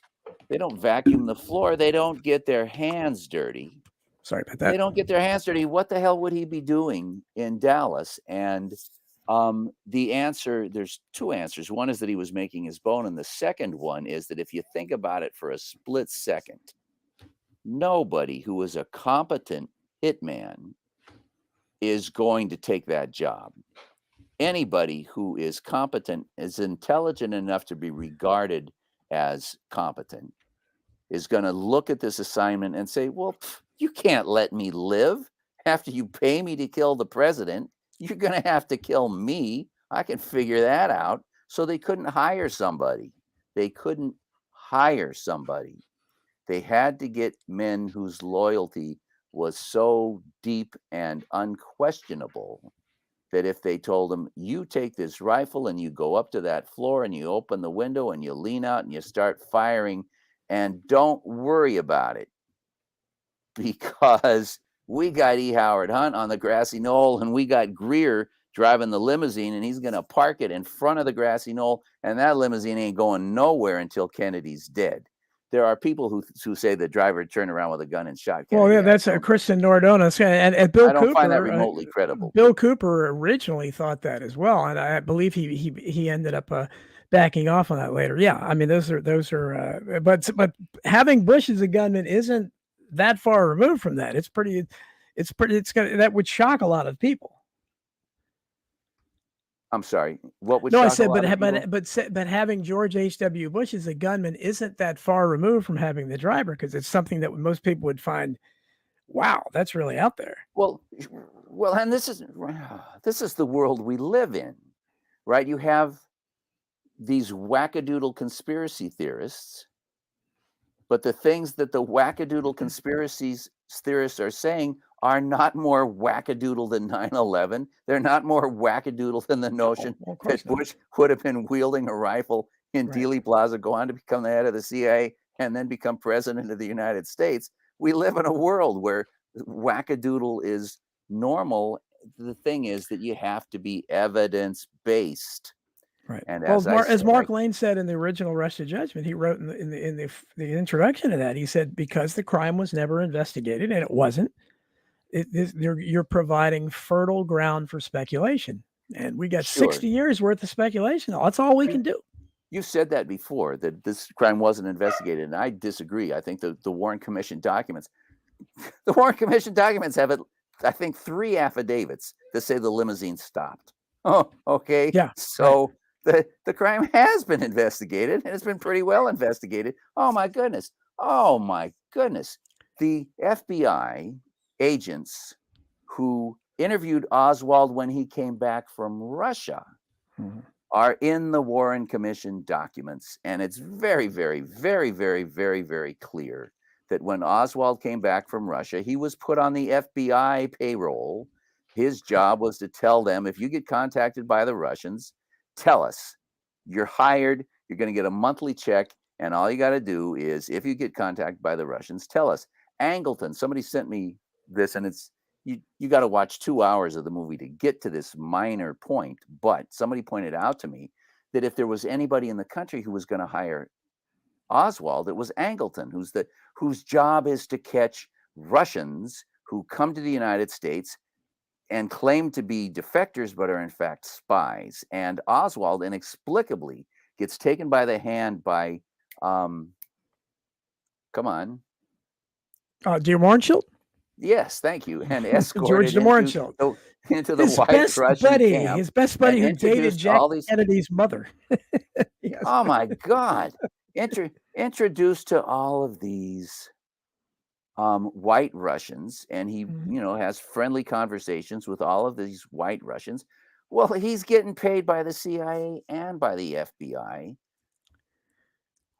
And eventually he's getting paid by the FBI to spy on the CIA. Anyhow, you're going to have to watch the movie to get to all that kind of detail. But we were talking about the fact that they couldn't get anybody to do the shooting. They had to hire CIA officers to do the shooting. And, Hunt was an experienced sniper. So putting Hunt on the grassy knoll, putting Greer behind the wheel and saying, you're going to park it and you're not going to leave Dealey Plaza while Kennedy is alive. Now, I'm very open to the suggestion that if Hunt had missed, if they stopped for 6 seconds, after 20 seconds, the driver would have shot Kennedy. I would surmise that would absolutely be the case, but there was a shot from the grassy knoll, and we got 50 witnesses at least that say so. Right? We got all the medical evidence in from Dallas that Kennedy had a wound on the right side of his head. The driver couldn't have inflicted that wound. So there is plenty of evidence that the driver did not shoot Kennedy, and there's the evidence that you would expect in a thorough investigation, which there was, that Kennedy was shot from the grassy knoll. Did I say everything I wanted to say about Oswald in the end? Oh, Oswald. The Earl Warren is interviewing. He's there when they are interviewing the FBI agent who Oswald got arrested passing out leaflets in front of the unemployment office, right? Right. Everybody remember that? Yes. And they took him down, and an FBI agent went and visited him. Quigley. And didn't write any notes about any of it. Yeah, and that was then Agent Quigley. Yeah. Then got called. I'm sorry. Did you name the agent? Yeah, the FBI agent was named Quigley, and then when Oswald was in New Orleans, there was an FBI agent named Warren DeBreeze, who later. Let's not go into that. Yes, all that's true. And I'll take my hat off and throw it across the room. I've talked to a lot of people who are very, very, very knowledgeable. I've never bing more impressed than I am by the stuff that's come out of your mouth today. Anyhow, oh my goodness, Ratville. Don't you recognize Ratville?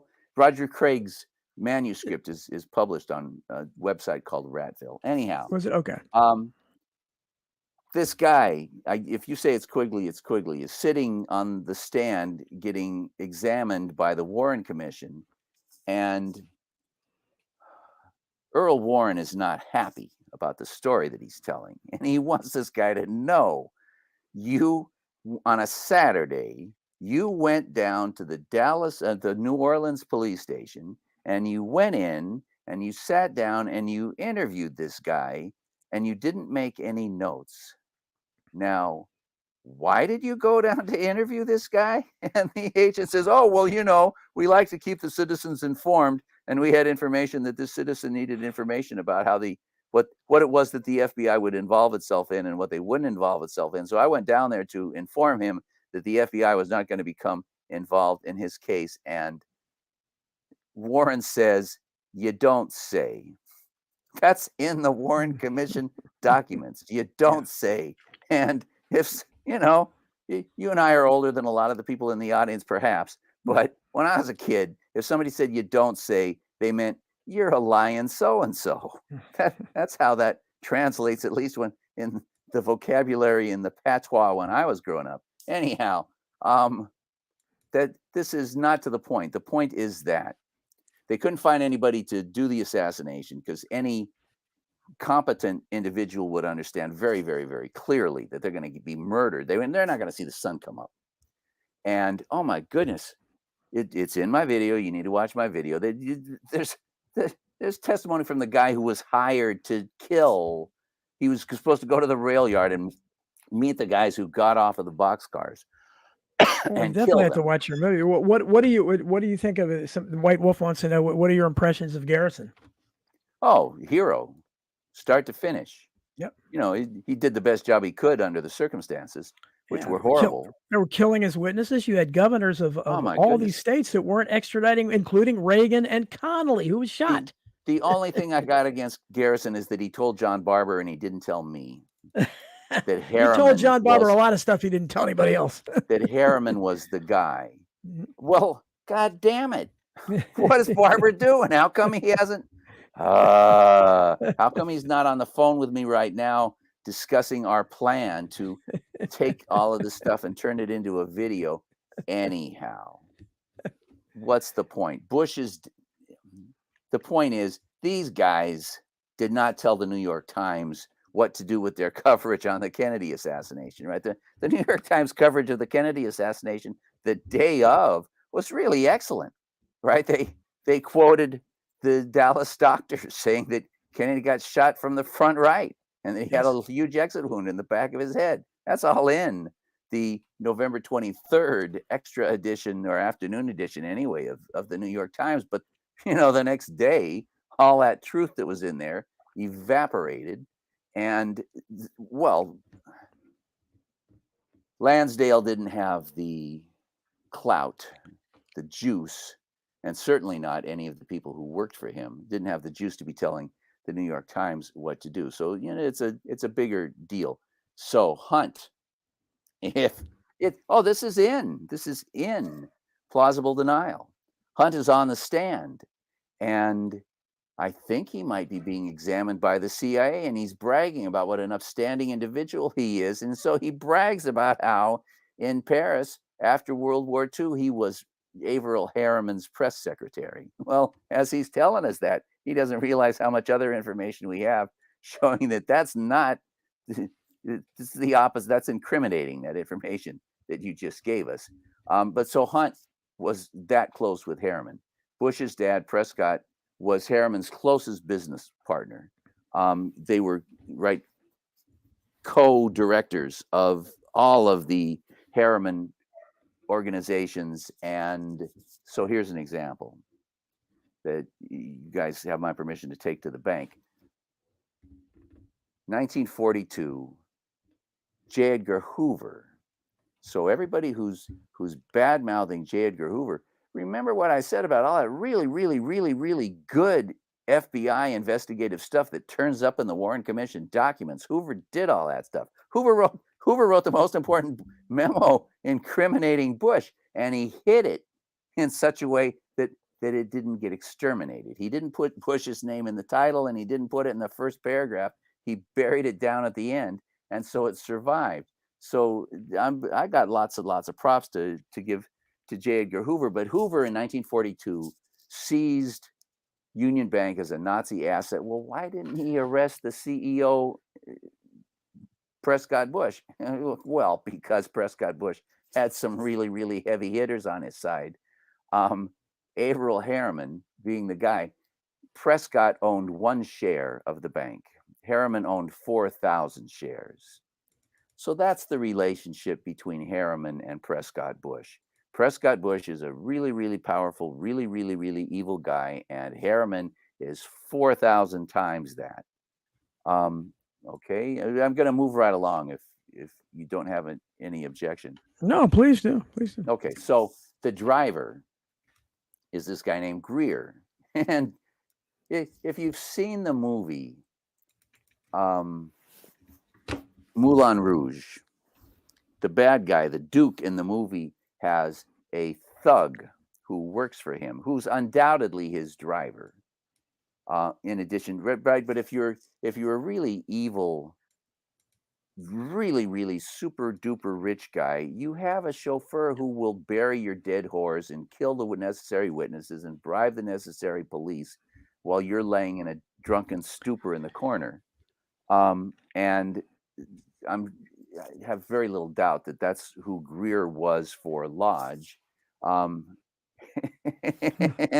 I'm laughing because I'm remembering they interviewed Greer's son about whether his father had killed John Kennedy. And his son says, well, Kennedy was a Catholic. He'd have killed him in a heartbeat. Yeah, well, that was Vince Panorama who interviewed him. Yeah, and he just said, he basically said, yeah, we didn't like him. He was a Catholic. It's like, okay. and they were Northern Irish. Yes. They were Scotch.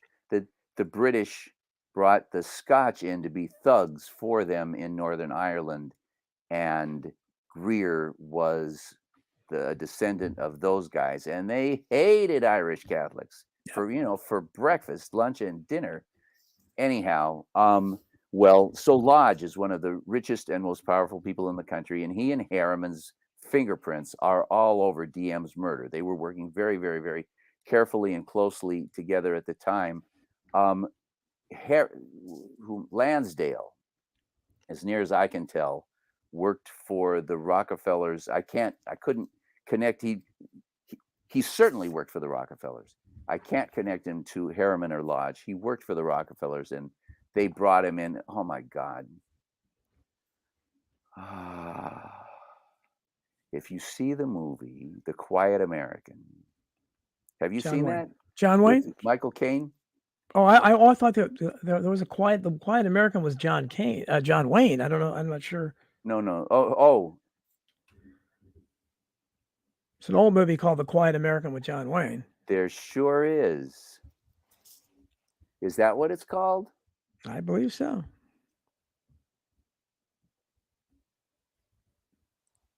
But go ahead. There's a movie with Michael Caine that's a similar title. There was a movie in the 1950s called The Quiet American about a CIA agent and Michael Caine remade it, and it was written by Graham Greene. Graham Greene. Mhm. You're not. I'm a little tempted to look this up, but let somebody in your audience go to Amazon and type in Michael Caine and Vietnam. It's a movie he made about Vietnam. He plays Graham Greene, and Graham Greene was a British intelligence officer Mhm. during World War II when the British were fighting Nazis, and Yeah. they sent him to Vietnam to spy on the Americans to see what the Americans were doing in Vietnam, and he did. And one of the things he discovered, he met Ed Lansdale, and he discovered that Ed Lansdale had blown up a car in the square marketplace of Vietnam and killed a bunch of innocent people and then blamed it on the communists. And he wrote a book, and he doesn't name Lansdale. He gives him some other name, but it's very, very, Lansdale said that it was him. Okay, if you dig enough, you will find Lansdale saying, "Yeah, I had a dog. Yeah, I had an Asian girlfriend. That was me." Because he's such a freaking psycho egomaniac that he would rather be acknowledged as being the character in a Graham Greene novel than the fact that that's going to connect him to these atrocities of blowing up innocent people in this marketplace.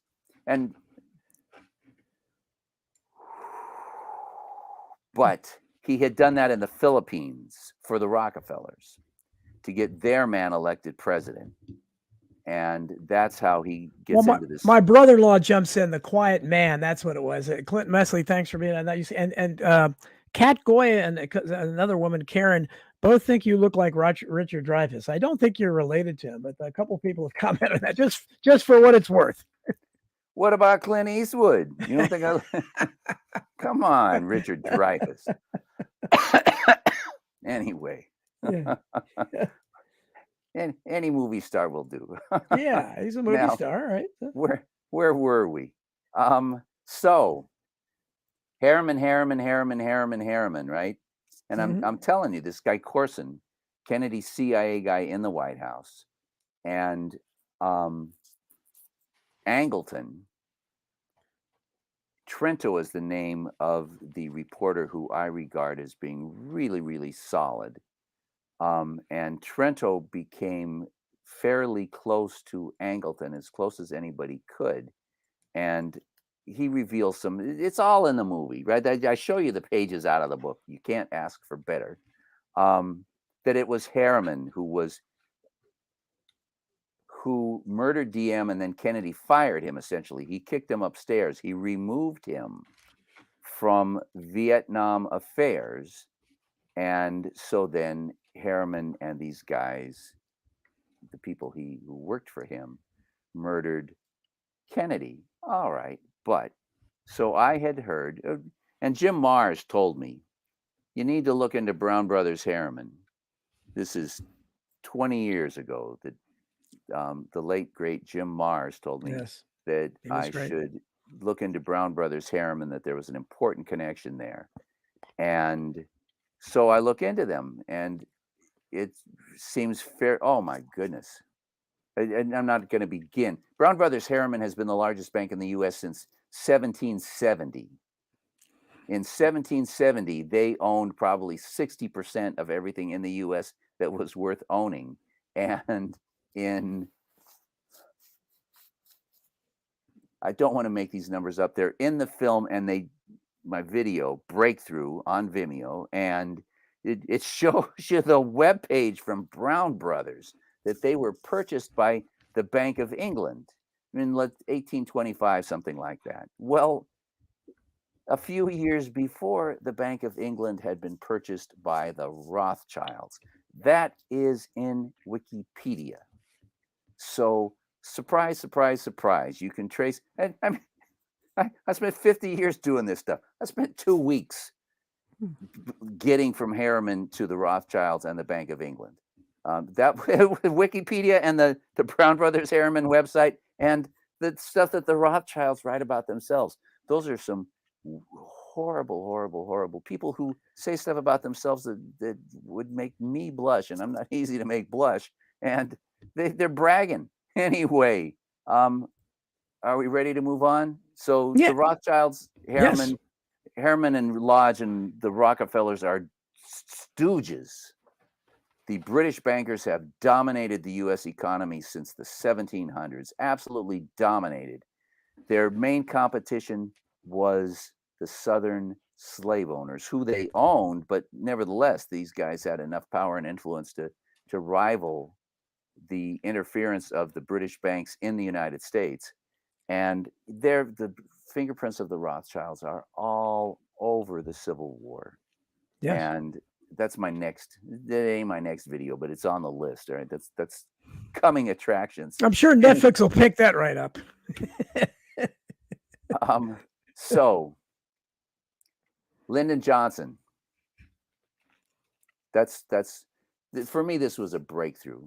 Okay. Like I said, coming into this thing, I hated Lyndon Johnson. To this day, if you put on a speech of Lyndon Johnson promoting the war in Vietnam, I'm gonna have to leave. It makes me physically ill. I got drafted. Okay. I got clubbed and gassed and chased and arrested twice protesting the war in Vietnam. Lyndon Johnson was not my hero, to say the least. And in addition to which, Oliver Stone and other good people pointed to NSAM 273 and said, oh, which was signed by Johnson the day of the funeral. And they said that was a call to war. That language is in the movie JFK, that NSAM 273 was a call to war. And like I said, I spent all of this time, the last 7 years, more or less, buried in all of these thousands and thousands of government documents, FRUS. And I couldn't believe the stuff that I saw. NSAM 273, for example, says explicitly, we are going to implement the decisions of the October 4th report. That's the one that Taylor is referring to, meaning everybody out by the end of 75. It's one of the primary prominent sentences in NSAM 273. The thing is that when you go to look at the report, the one that you can get your hands on today, that the meaning of that has been expunged. You can no longer tell what that says. But once you are able to plug the letter that Galbraith found into it, you find out that Johnson was endorsing Kennedy's plans for withdrawal in the most explicit language possible. In another memo, NSAM, he wrote shortly thereafter, he says that anybody who doesn't agree should quit. And he says to his underlings, if you find people who are digging in their heels and resisting our plans to get out, get rid of them. I couldn't believe it. And this is that memo that you get to see it. It's in the video. I couldn't have been more surprised by both of those facts. When you pour through carefully all of these memos that starting with Johnson's and his swearing in, they started pounding him immediately that he should begin bombing. He should begin bombing. He should send Marines. He should send 30,000 Marines. And he resisted and he resisted and he resisted. And he wrote let me make sure I get this right. It might be Christmas of 64. I believe it's Christmas of 64. They sent Lansdale back to Vietnam, and Lansdale started planting bombs on U.S. bases and blowing up soldiers and killing soldiers. And a couple of days before Christmas, the chairman of the Joint Chiefs of Staff, and I think Johnson then made him ambassador to Vietnam, Maxwell Taylor, sends Johnson a letter saying we need to respond to these attacks and we need to start bombing and we need to send troops. And Johnson writes back and he says, I'm not doing that. If you guys are too incompetent to protect your own bases, I'm not going to let your incompetence become a justification for me expanding this war. I won't do it. And I'm thinking, there's no doubt that he got spray from Kennedy's blood on him, right? He's 50 feet behind, and you may be more or less familiar with the spray that came out of Kennedy's head. Brugione, you know who Brugione is. Yes. Doug Horn Yes. interviewed Dino Brugione, who Yes. saw the original Zapruder film. Yep. And the thing that Brugione is riveted by, spends his time talking about, was the giant spray of blood that came out of Kennedy's head. I should include here that when I was 20, this friend of mine got a copy of this Zapruder film, and I told you I went to UCLA and I went to UC Santa Cruz and I went to my old high school, and the spray of blood was in it. I was there and showed it, and was listening to the audiences go, "Oh," at this giant spray of blood. That's not in the current version. You can't get that Well, it version. sounds like you've seen the other film. There are several people that claim they've seen what they call the other film. Is that I think what you're talking about? I'm sure there are several other films, and listen, these guys are liable to come out with a film in which the driver turns around and shoots Kennedy. But I'm telling you, he couldn't have shot Kennedy on the right side of his head and made that exit wound in the back of his head. If you see that film, it's a fake, just like every other Zapruder film you have ever seen is a fake. Anyhow, so I was really shocked by all of this information showing Johnson. In May of 1961, Kennedy sent Johnson to Vietnam. And what you hear about that trip when you read about it is that Johnson compared DM to Churchill or something like that. It doesn't matter. Johnson spoke of DM in glowing words because that was one of the things he was supposed to do. But he also wrote a memo in which he says, and it's, I show you the memo in my video. He says, if you're nuts, you'll send troops to South Vietnam. No way in hell should we be sending troops to South Vietnam. If they can't do it on their own, they can't do it. It can't be done. There's no point in us sending troops to chase around Vietnamese irregulars all over the rice paddies of South Vietnam. Those are probably very close to his exact words. The French tried it. We don't need to try it. It will be a disaster. Right? It wasn't. He didn't mince words. He didn't pull his punches. He didn't use euphemism. He was very, very, very overwhelmingly, powerfully explicit in his determination that sending troops to Vietnam would be a disaster. And as I have said, if you look at the back and forth and back and forth and the back and forth and back and forth, without exception, he's being pushed to escalate the war and he's resisting.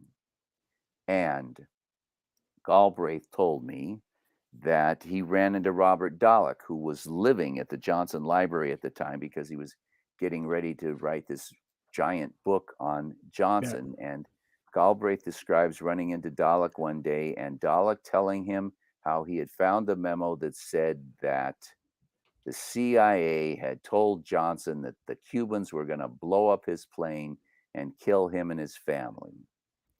And I argue, and very, very with complete confidence, that when Johnson heard that, what he heard them say was, you remember how we blamed the Kennedy assassination on the Cubans? You remember that, don't you?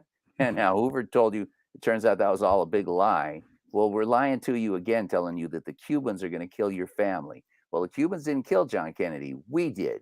And the Cubans aren't going to kill your family. We are. And several of Johnson's advisors described how he became a broken man when he made the decision to send the first troops to Vietnam and to begin bombing, that he was a broken man. And it's all in the video.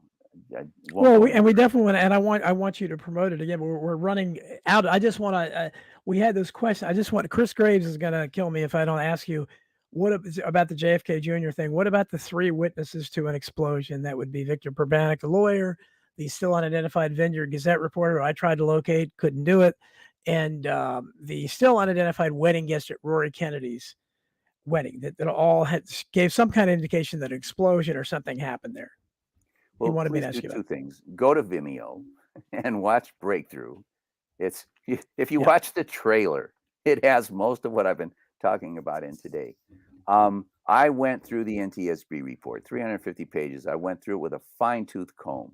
I discovered, pat myself on the back, you don't mind, that the valve, the fuel selector valve had been turned off. That's not a small deal. And you need to watch, if you Google assassination of John Kennedy Jr., you'll find it for free on YouTube somewhere. YouTube has always been taking my videos down, and other people, I've only ever put it up once, and people have always replaced it. And according to the NTSB, which did, in my view, a very, very, very, very, it's like the Warren Commission. It's a very thorough and very accurate report. Zero evidence of an explosion. And I could go on and on and on. The military was ordering the Coast Guard not to search the waters off of Martha's Vineyard. They were banned. And one of the suitcases of Kennedy Jr.'s wife's sister, washed up on the shore. And the plane plummeted down, which means if there was a bomb, it blew off the tail. But this suitcase, if it was in the luggage compartment, would have been blown to bits. There's zero evidence that there was a bomb on the plane. So, it was July. Somebody saw fireworks. Okay, somebody saw fireworks. Somebody imagined it. They imagined it. Somebody set off, heard a firecracker and looked up and saw the moon or a plane or a meteor or whatever. They never recovered the co-pilot seat. That is correct. And it is, I argue that the reason, they recovered everything. They recovered every little tiny piece, and they didn't recover the co-pilot seat. And I argue, I try to put 2 and 2 together. Why didn't they cover the co-pilot seat? For the same reason that they didn't recover the co-pilot, right? The evidence that John Kennedy Jr. would have been flying that plane with a flight instructor on board is absolutely overwhelming. I think it's beyond question. He told any number of people that he was, don't worry, I'm going to be flying with Vimeo Breakthrough JFK, Space JFK. Kristen's already ordered it. So give us again, is it just available on Vimeo, or where else can anybody get it? You can get the DVD a billion places. Barnes & Noble, I believe, has it. Amazon has it. But Amazon won't stream it. Netflix won't stream it. Vimeo is the place that you can watch the trailer for free, and you may be satisfied. And for 99 cents, you can watch it. And if it ain't worth 99 cents to you, well, you don't deserve to watch it anyhow. I think for $2.50 or something, you can buy it. Anyway, thank you, Kristen. I really appreciate it. And anybody out there who feels like doing me a big favor, buy it from Amazon and then do a review, because the 2 people who have done reviews gave it a 1. Yeah. 1-star bandits. This is 50 years of research by a very, very creditable researcher. There's no way you'd give it a 1 star unless you're one of the bad guys trying to suppress. The 1-star things are notorious. And hopefully at least the film was out, because what they do with some books like mine in the past, people will review it when it's not even available yet, and I give it a 1 star. And I said, well, that's impossible. Unless I sent you a copy, you couldn't have read it. I had somebody who I am certain is an agent reviewed the first version of JFK2. Only 5 people. I mailed that version to 5 people, and this is the one that got reviewed by what is her name? Lisa Pease. Oh, Lisa Pease reviewed it. I know Lisa Pease. Lisa Yes, Pease trashed it. she Lisa did. Pease. Oh yes, Lisa She Pease wrote a in lie my too view big to fail is about the RFK assassination. Lisa Yes, she's been Pease on my is the show. darkest of villains. Oh, we were Yeah. talking off air before we started. We were talking about how it's really hard to judge people, right? Yeah. Somebody says something and they're wrong. Oh my God, they must be an agent because they were wrong. Right. Right. Well, people are wrong. It happens. Yeah. I must have been wrong sometime in my life. I just can't happen to remember any of them, and it doesn't matter. I was wrong the minute that I trusted Lisa Pease, and I trusted her for a minute. Anyway, geez, I had something to say about that. Well, yeah, because we're just about out of time. Because basically, we just had to give out the name of the film and the link again. I'm sorry to hear that, but you're not the first one who had issues with her. Let's put it that way. Here, that's what I wanted to say. It's Yeah. very, very, very, very, very, very hard to know who to believe, because if you're a professional disinformer, if you go fishing, you don't put poison on the hook and throw it in the water. You hear what I'm saying? If you're going fishing, you have to bait the hook with bait. Right. And so if you want to become a disinformer, you have to do some really, really good work before you become a professional disinformer. And one of the lessons is don't trust anybody. And another one of the lessons is don't not read everything, because the stuff that E. Howard Hunt wrote the book that has the picture of him as a sniper. You know, what am I doing reading this trash written by him? Well, there it is. Anyway, well, give the name out again and where people can find it, John. Fascinating stuff. Breakthrough JFK. If you search those two words, I went to Vimeo and searched Breakthrough JFK Murder Solved, and it didn't come up. But I went back and searched Breakthrough JFK, and it came up. So I recommend searching Breakthrough JFK. If you ask Don will give you my email address. I'm happy to hear from anybody. Sure. So if you're having trouble, or if you have anything, if you have a question or you have a response, I'm interested. This is, it's the first version.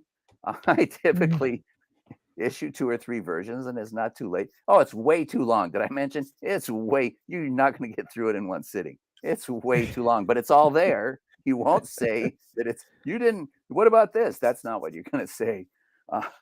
Anyhow, well, fascinating stuff, John. Appreciate all you do, and go watch his movie, support his work, find Dark Legacy too about the JFK Jr. thing if you're interested in that. Great work there too. Thanks so much for joining us. Thanks everybody for listening to Night Protest. We'll see you next Friday at the same time. Thanks.